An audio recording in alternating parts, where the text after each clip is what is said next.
Welcome back to our channel, where we dive deep into the glamorous, scandalous, and ever-dramatic world of Los Angeles fashion. Today is a brilliant day to unpack the explosive tensions brewing behind the sleek glass doors of Forrester Creations. The absolute chaos unfolding right now is guaranteed to leave you speechless. The pristine halls of Forrester Creations have always been a battleground disguised as a sanctuary of haute couture, but the latest corporate maneuver executed by Steffy Forrester Finnegan has transformed the executive suite into a literal war zone. With a stroke of a pen and a chillingly calculated decree, Steffy has chosen to indefinitely shelve the hope for the future line. This is not merely a business decision. It is a profound, unmistakable declaration of dominance. Steffy justifies this ruthless shelving by claiming that Eric Forster's haute couture must take absolute priority, utilizing the beloved patriarch's legacy as an impenetrable shield against any internal criticism. Yet, the underlying message sent to the entire staff is crystal clear. Steffy is the undisputed, absolute ruler of this fashion empire, and she will not hesitate to sacrifice the creative lifeblood of her rivals to cement her dictatorial authority. For Hope Logan Spencer, this executive mandate is nothing short of a psychological and professional execution. Hope for the future is not just a clothing line. It is the physical manifestation of Hope's core values, her moral compass, and her carefully cultivated identity within the cutthroat fashion industry. To have her life's work unceremoniously paused, yet again, by a woman who has been her lifelong rival is a devastating blow that shatters her spirit completely. Hope has poured her blood, sweat, and tears into building a brand that stands for positivity, inclusivity, and ethical fashion, only to watch it be cast aside like last season's discarded fabric. The profound humiliation of standing in the CEO's office, listening to Steffy coldly dismantle her dreams while prioritizing high fashion, pushes Hope to the absolute edge of her emotional endurance. She is left feeling marginalized, silenced, and entirely stripped of her agency within a company that bears her own family's historical fingerprints. The collateral damage of Steffy's authoritarian regime does not end with Hope. Zende Forrester, a designer of immense talent, rich legacy, and undeniable passion, finds himself equally marginalized by this sudden, jarring shift in corporate strategy. Zende has dedicated himself entirely to elevating the hope for the future brand, pouring his innovative vision and modern aesthetics into the recent collections. By pulling the plug on their collaborative project, Steffy inadvertently alienates one of the most promising creative minds in her own family. Zende's deep frustration perfectly mirrors Hope's devastation, creating a dangerous, volatile undercurrent of resentment among the younger generation of Forrester talent. They are the undeniable future of the company, yet they are being sidelined to cater to an arguably archaic obsession with exclusive couture. This shared sense of profound betrayal forms an unspoken, ironclad bond between Hope and Zende, laying the fertile groundwork for a corporate rebellion that Steffy, in her arrogant confidence, completely fails to anticipate. When it shattered, weeping Hope seeks refuge in the protective arms of her mother, Brooke Logan Forrester. The narrative violently shifts from a standard corporate dispute to a primal, maternal war.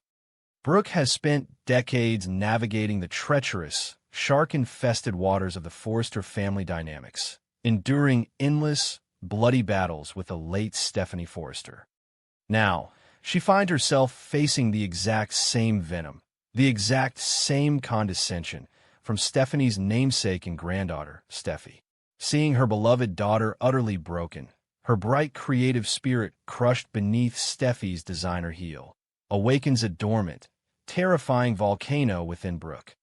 The fierce maternal instinct to protect her child overrides all logic, all corporate decorum, and all lingering desires for familial peace.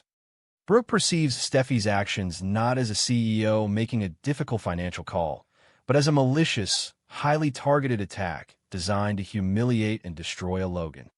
In Brooke's eyes, this is dark history repeating itself with terrifying precision, and she absolutely refuses to let her daughter be the sacrificial lamb on the altar of Steffy's colossal ego. The confrontation that inevitably ensues between Brooke and Ridge Forrester is an explosive, deafening symphony of rage, heartbreak, and decades of unresolved trauma. Brooke does not merely express her displeasure. She detonates a nuclear emotional bomb right in the center of their elegant living room. With her eyes blazing with an unholy fire and her voice trembling with righteous, unstoppable fury, she unleashes an unprecedented tirade against Ridge, demanding absolute accountability for his daughter's tyrannical behavior. She paints a vivid, horrifying picture of the toxic environment Steffy has deliberately cultivated at Forrester Creations, describing it as a suffocating dictatorship that is actively draining the creativity, joy, and life out of their daughter. Brooke's words are sharp, precise, and designed to ruthlessly pierce through Ridge's habitual wall of denial. She refuses to let him hide behind the convenient excuse of executive privilege, forcing him to confront the ugly reality that his daughter is using her corporate power as a weapon of mass emotional destruction. Ridge, as he so often does, finds himself trapped in the agonizing, suffocating purgatory of his divided loyalties. For his entire adult life, he has been the frayed rope in a brutal emotional tug-of-war between the women he fiercely loves and the children he has fathered with them. Standing before a furious, unyielding Brooke, Ridge attempts to play the desperate role of the peacemaker, trying in vain to de-escalate a situation that has already passed the point of no return. He pleads with Brooke to see reason, to understand the immense, crushing pressure Steffy is under as the sole CEO, and to view the pausing of hope for the future as a temporary, necessary business strategy rather than a vicious personal vendetta. Ridge's voice is laced with an exhausting, palpable desperation. He is a man watching his sanctuary crumble into dust around him, begging for a ceasefire in a war that he knows, deep down in his soul, he cannot control. He desperately wants to preserve the fragile peace of his beautifully blended family, but his pleas fall on deaf, enraged ears. However, Brooke is far past the point of accepting empty platitudes or hollow promises of future compromises from her husband. Realizing with a heavy heart that Ridge will inevitably default to protecting Steffy's position and excusing her cruelty, Brooke shifts her tactics from emotional confrontation to cold, calculated, and devastating strategy. If Ridge will not rein in his out-of-control daughter, Brooke will systematically dismantle Steffy's empire from the inside out. In a move of sheer tactical brilliance, Brooke begins to secretly counsel Hope, urging her to wipe away her tears, stop playing the perpetual victim, and start acting like a ruthless corporate mercenary. She passionately convinces her daughter that her immense talent, her globally recognized brand, and her pure vision are far too valuable to be held hostage by a CEO who views her with such blatant, undisguised contempt. Brooke is not just comforting her child. She is forging Hope into a lethal weapon, preparing her to strike a fatal, unforgettable blow to the very heart of Forrester Creations. Brooke's strategic genius and thirst for vengeance extend far beyond her own daughter. Recognizing that a mass exodus of top-tier talent would be absolutely catastrophic for Steffy's fragile regime, Brooke quietly and masterfully extends her influence to Zende. She preys upon his highly justified frustrations, his deep-seated feeling of being unappreciated by his own blood, and his undeniable, fierce loyalty to the hope for the future vision. By convincing Zende to join Hope in a coordinated, simultaneous resignation, Brooke aims to completely paralyze the creative machinery of Forrester Creations. Losing Hope is a massive blow to their younger demographic reach and public image. Losing Zende alongside her is a critical, perhaps fatal strike to their actual design capabilities. Brooke is quietly orchestrating a corporate coup d'etat of unprecedented scale, ensuring that when they finally drop the hammer, Steffy will be left sitting on a lonely throne overlooking an empty, creatively bankrupt kingdom. The true masterpiece of Brooke's retaliation, however, lies in the specific destination she has chosen for this mass defection. She does not merely suggest that Hope and Zende leave the company to start new. She proposes they defect directly to the ultimate rival, the newly revitalized, massively successful Logan brand. This is where the knife twists the absolute deepest. Katie Logan Spencer and Bill Spencer have just achieved unprecedented global success with their debut collection, a triumph that has already sent massive shockwaves of anxiety and jealousy through the Forrester boardroom. The Logan brand is hungry, aggressive, flush with capital, and ready to dominate. By bringing Hope's established, rabid fanbase and Zende's raw, undeniable talent to Katie and Bill, Brooke is threatening to create an unstoppable fashion juggernaut that could genuinely eclipse Forrester creations in the modern market. It is a threat of total corporate annihilation, wrapped in a velvet bow of unyielding family loyalty. Armed with this devastating, world-shattering corporate strategy, Brooke returns to Ridge to deliver an ultimatum that shakes the very foundation of their marriage to its core. The air between them turns to absolute ice as Brooke, with a chilling, terrifying calmness, lays out her non-negotiable terms. There will be no more late-night discussions, no more tearful compromises, and absolutely no more waiting for Steffy to suddenly develop a conscience or a sense of fairness.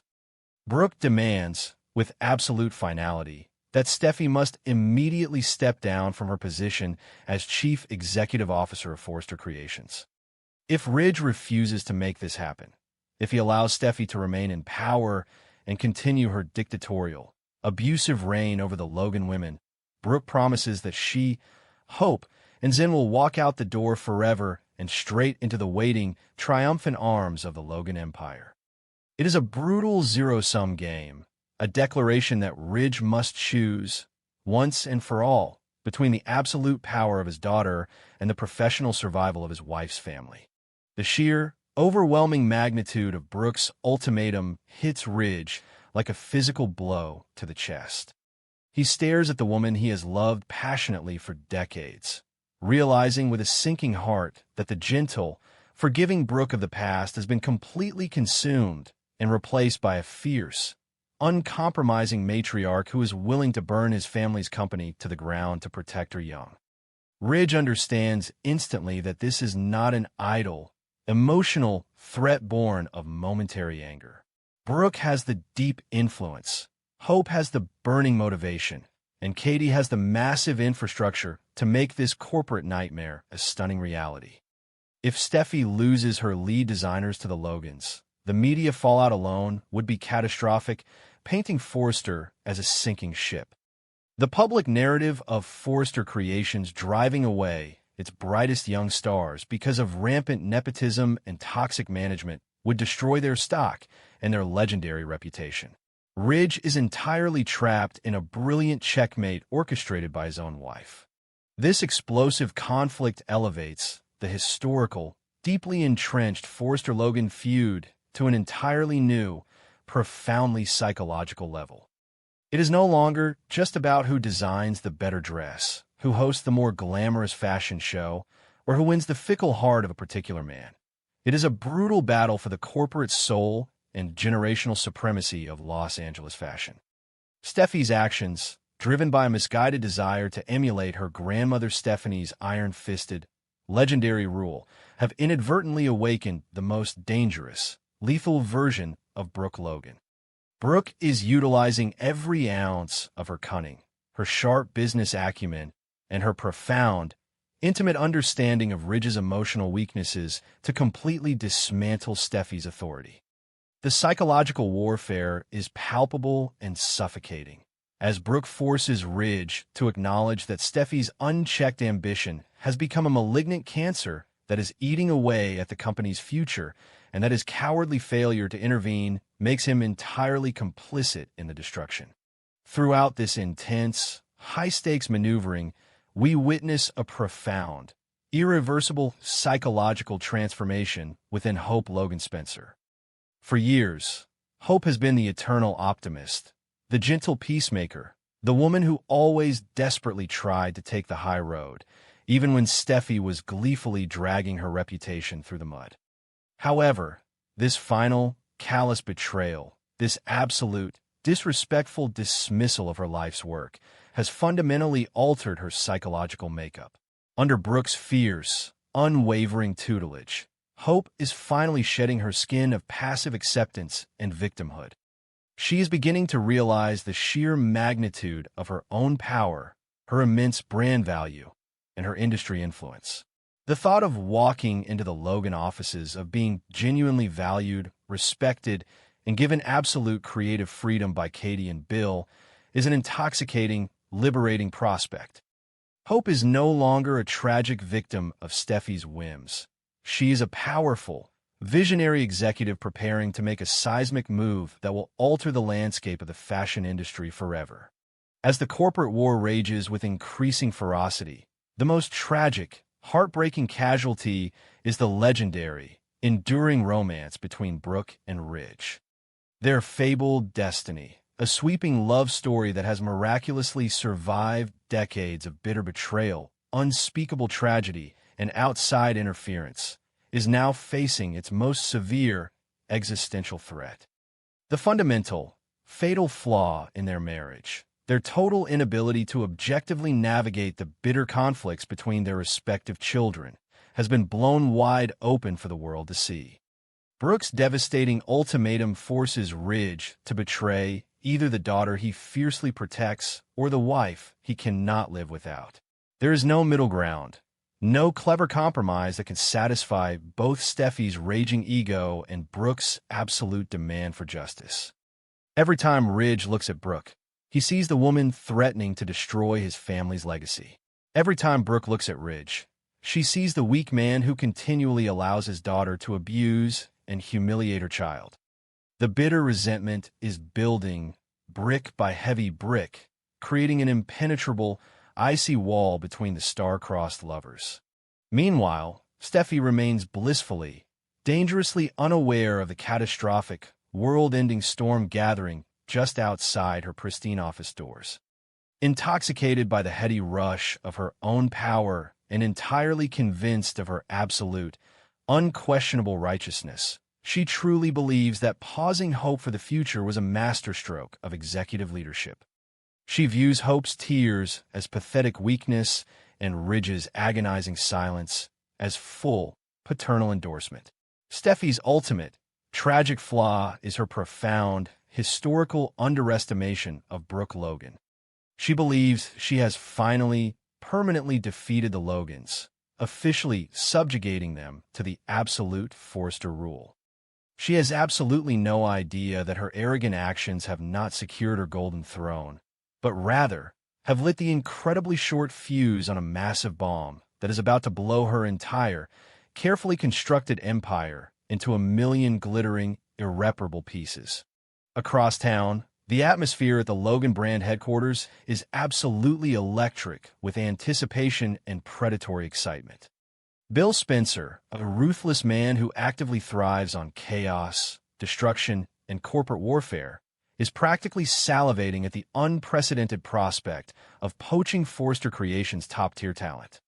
Bill has always firmly believed that Hope's immense potential was entirely wasted under Steffy's petty, jealous management, and the idea of bringing her into the Spencer Logan fold, especially alongside the brilliant, innovative Zende, is a strategic billionaire's dream come true. Katie, while perhaps slightly more cautious about the family fallout, deeply understands the monumental, undeniable advantage this double defection would bring to their newly launched, skyrocketing company. They have already proven to the world they can succeed wildly with Eric's designs. Now, they have the golden opportunity to acquire the literal future of fashion. The Logans are quietly, happily preparing the ironclad contracts, clearing the expansive design spaces, and eagerly waiting for Brooke to deliver the final, fatal blow to the Forrester legacy. The tension reaches a suffocating, unbearable crescendo as the deadline for Ridge's impossible decision rapidly approaches. The grand Forrester mansion, once a beautiful symbol of their enduring, passionate love, now feels like a cold, echoing mausoleum of broken promises and shattered dreams. Ridge paces the hardwood floors endlessly, tormented by the impossible, soul-crushing choice before him. He knows, with absolute certainty, that firing Steffy, or even forcing her to publicly step down, would permanently, irreparably destroy his relationship with his beloved daughter. Steffy would view it as the ultimate, unforgivable betrayal, a father choosing his wife's family over his own flesh and blood. Yet, the alternative is equally, if not more, horrifying. Watching Brooke pack her bags, watching Hope and Zende publicly denounce Forrester Creations to the press and join forces with the ruthless Bill Spencer. It would be a public humiliation and corporate disaster from which the company might never, ever recover. In this agonizing, heart-stopping waiting period, Brooke's resolve hardens into unbreakable diamond. She absolutely refuses to soften her harsh stance, refuses to offer Ridge an easy, cowardly way out. She has drawn a deep, permanent line in the sand, and she is fully prepared to defend it with everything she has, regardless of the personal cost. Brooke's internal monologue is a complex, agonizing tapestry of profound sorrow and fierce, maternal determination. She deeply mourns the potential, looming loss of her marriage, the tragic shattering of her long-fought destiny. But she knows deep in her soul that a love that requires the constant, painful sacrifice of her daughter's happiness and career is a love she can no longer afford to keep. She is consciously, actively choosing her sacred role as a mother over her cherished role as a wife, a profound and heartbreaking sacrifice that underscores the absolute, terrifying gravity of the situation. The global fashion industry, always incredibly hungry for juicy scandal and corporate bloodshed, is already beginning to sense the deep tremors of this impending, massive earthquake. Vicious rumors are swirling, excited whispers echoing through the highly polished corridors of power in Los Angeles. The potential, shocking defection of Hope Logan and Zende Forrester is the exact kind of industry-shattering news that makes front-page headlines worldwide and sends stock prices plummeting. The stakes have never, ever been higher in the history of these two families. It is a brutal battle of massive egos, of historical legacies, of fierce mothers protecting their young, and of a paralyzed patriarch caught directly in the deadly crossfire of his own making. The final outcome of this devastating war will not only determine who sits in the coveted CEO chair at Forrester Creations, but will fundamentally, permanently